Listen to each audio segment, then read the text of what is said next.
Tema kita ini rumah yang penuh berkah.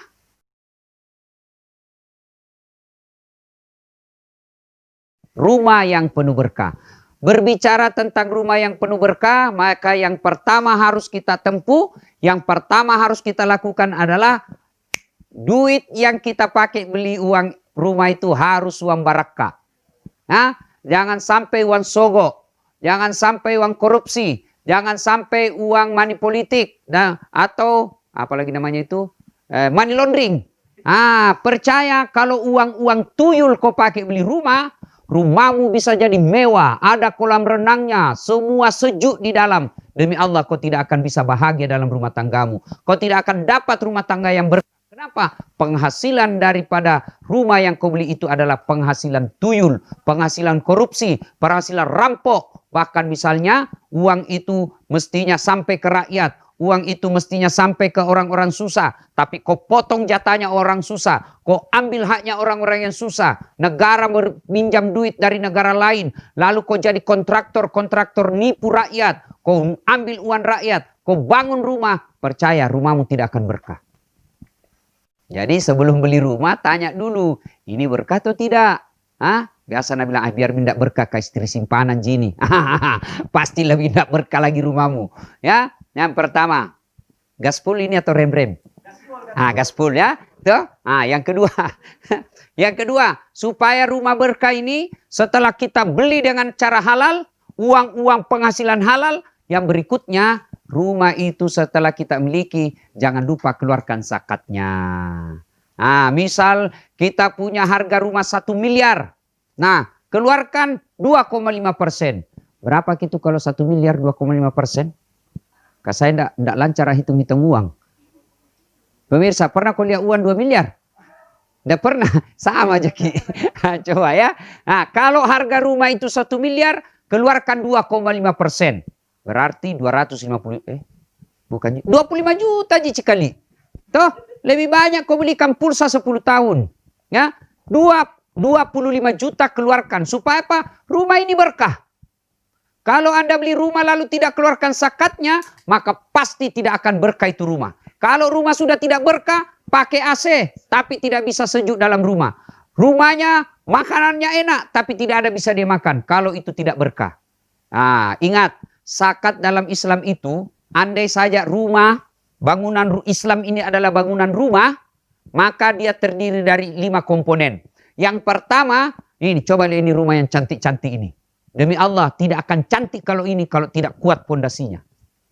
Nah, apa pondasi dalam Islam? Rumah Islam, 2 kalimat syahadat. La ilaha illallah Muhammadar Rasulullah. Itu dulu pondasi harus kuat. Ya, sudah ada pondasi, maka harus ada tiang. Ini rumah cantik ini, luar biasa ini semua rekon cantik menonton. Ya, mudah-mudahan ada uangku beli rumah seperti ini. Ya, luar biasa. Ya. Nah, pasti ada tiang-tiangnya. Tidak mungkin ada rumah tidak ada tiangnya. Apa itu tiang? Dalam Islam tiang itu adalah solat. As-solatu imanuddin. Solat itu tiangnya agama. Maka kalau mau rumah ini kokoh, maka solatnya harus baik. Nah, kemudian sudah rumah pondasi, bangun tiang. Sudah tiang, apa yang kita dirikan? Biasanya adalah dinding. Apa ini dinding? Puasa. Puasa itu menahan diri. Puasa itu pengendalian diri. Maka dinding juga ini fungsinya menahan, melindungi. Ya, puasa itu melindungi diri. Nah, ini juga dinding-dinding melindungi dari apa? Melindungi dari angin. Melindungi dari apa? Melindungi dari sengatan matahari. Melindungi dari apa? Rampok dan lain sebagainya. Maka rumah yang baik itu harus ada dindingnya. Dinding ini adalah puasa.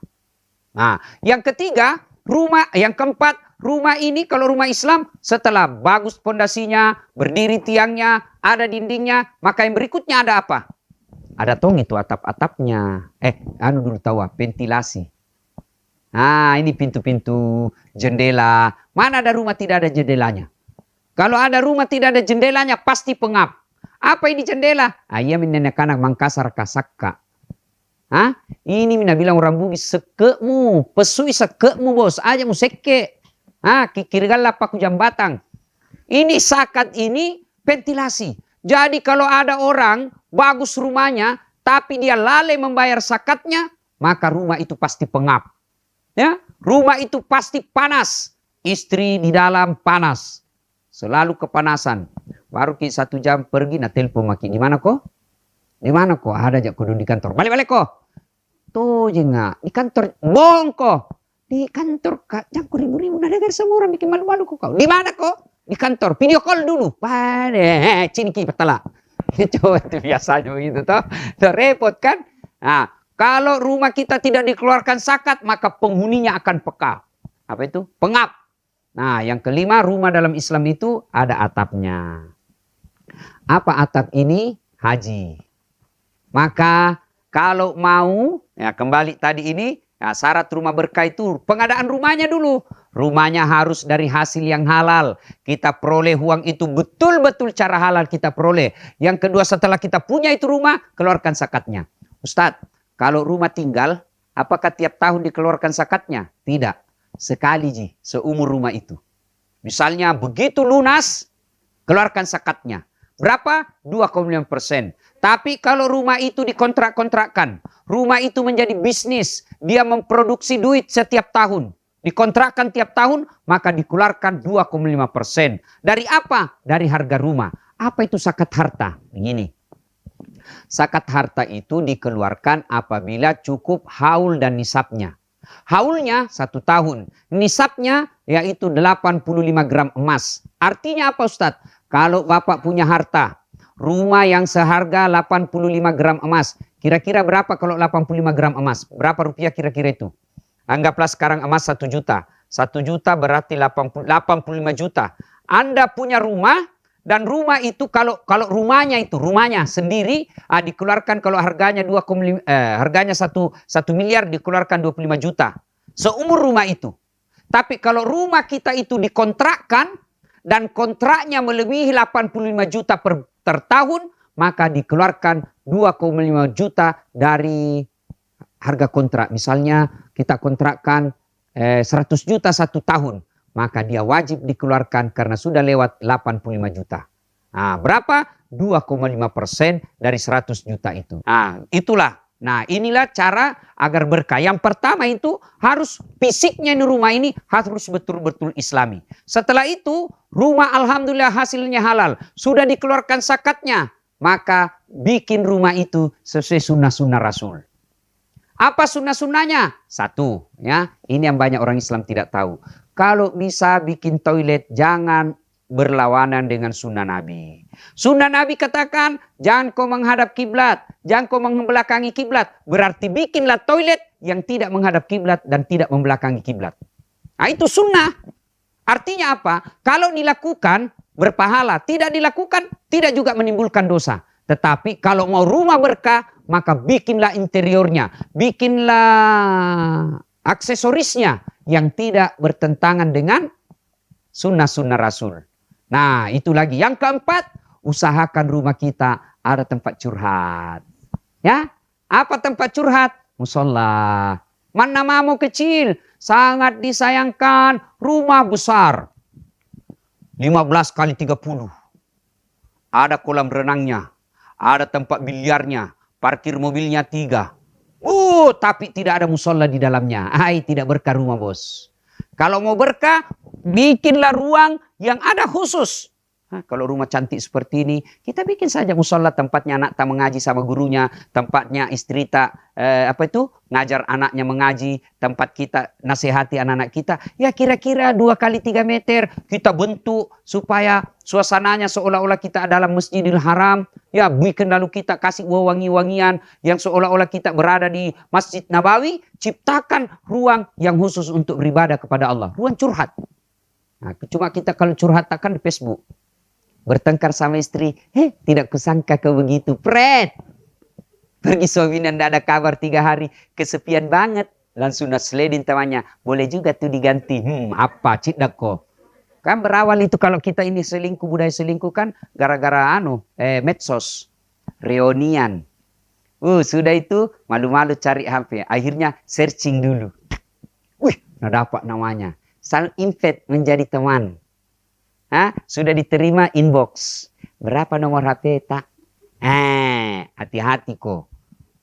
setan masuk karena ada kesempatan dan ibu bapak saudara-saudara sekalian, bikin rumah, bikinlah yang tidak berlawanan dengan sunnah. Sudah, secara fisik rumah alhamdulillah. Tapi yang berikutnya yang kedua adalah penghuninya. Penghuninya bagaimana? Biasa rumah itu kan minimal ada 3 penghuninya. Ada bapak, ada ibu, ada anak. Tapi biasa kalau pengantin baru tidak ada pianaknya. Minimal ada suami, ada istri. Kedua komponen ini harus melaksanakan tugasnya masing-masing. Istri melaksanakan tugasnya sebagai istri. Suami melaksanakan tugasnya sebagai kepala rumah tangga. Maka istri yang soleha itu rumusnya gampang. Ini adik-adik nih, ya. Ini ibu-ibu yang nonton saya. Mau jadi istri yang soleha, cataki rumusnya gampang ji. Rumusnya Rena. Apa itu Rena Ustadz? R-E-N-A-H.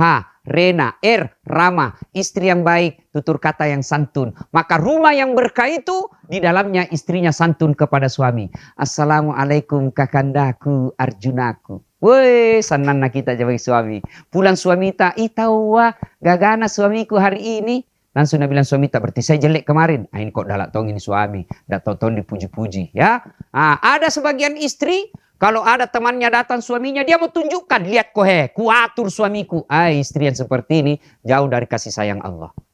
Maka sebaiknya kalau kita marah sama suami, ada kodon saudaranya, ada iparta, ada temannya, jangan saya dulu marah-marah di depan suami. Tunda dulu, pulang semua itu baru marah-marah. Dan ketika marah, tetap harus berbicara santun kepada suami. Ya, Rama. Ya, kalau perlu itu datang suami tak capek duduk di kursi cantik begini. Baik mentong kalau semua rekon, baik tok harus semua duduk istri tak begini, peluk-peluk nih sambil kita menyanyi. Bila kamu di sisiku, hati rasa syahdu. Senang suami, langsung rupa cicilan rumah. Ya. Tapi kalau baru kita datang, ngomel mako, daster tinggi sebelah, kelihatan tali meha, male. Ya, marah-marah suami tak, peluk lagi sambil menyanyi. Insaflah, wahai manusia, bila dirimu bernoda. Ini istri yang pertama, Rama, santun berbicara. Apa yang kedua? Elok. Apa itu elok?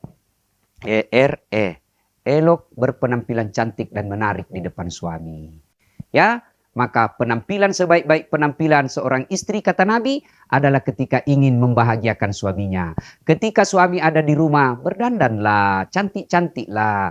Tapi sayang 1000 sayang istri akhir-akhir ini, istri-istri modern, istri milenial, istri akhir zaman, dia cantik kalau pesta pengantin. Tapi begitu mau tidur sama suaminya, la haula wala quwata illa billah. Tena mana sikat gigi, nan lupai pakai resona, male. Masuk ke kamar, sangin bau. Dikasih tahu, Nabi bilang, apakah? Marah terus kau, beli kamu baju baru. Ini tentu tidak seperti yang diinginkan. Kalau ingin rumah kita berkah, maka penghuni istri itu harus berpenampilan cantik dan menarik di depan suami. Yang ketiga, REN, apa itu nikmat? Istri yang soleha, pandai memasak masakan kesenangan suami. Maka sekali-kali WhatsApp-lah suamimu. Suamiku tersayang, jangkit makan hari ini saya masak spesial buat bapak. Jangan makan di luar, WhatsApp itu. Dan itu kita suami kalau dapat WhatsApp istri seperti ini, dikasih lihat semua teman di kantor, sini kau tahu istriku, istri yang soleha, tahu Pernah kita WhatsApp suami tak begitu? Paling kita WhatsApp, apa WhatsAppnya? Jangan kau lupa singgah beli telur. Yang keempat, RENA, anggun. Itu anggun cerdas. Dan yang kelima, hemat. Istri yang soleha pandai memanajemen keuangan keluarganya. Jangan lalu menjadi istri yang stepa. Apa stepa? Selera tinggi ekonomi pace. Ini yang rasu-rasu istri seperti ini. Ibu bapak, saudara-saudara sekalian, ini istri. Lalu bagaimana seorang suami? Suami yang baik itu, satu, tugasnya harus cari nafkah. Silakan cari nafkah dengan syarat halalan, thayyiban, wasian. Halal, baik, banyak. Tidak boleh banyak nomor 1. Halal dulu nomor 1. Maka suami harus punya tanggung jawab menghidupi apa yang jadi tanggung jawabnya. Diberikan nafkah anak istri kita. Itu tugasnya suami. Maka suami yang bermalas-malas saja tinggal di rumah, itu yakin rumahnya tidak akan berkah dan tidak akan diridai oleh Allah Subhanahu wa taala.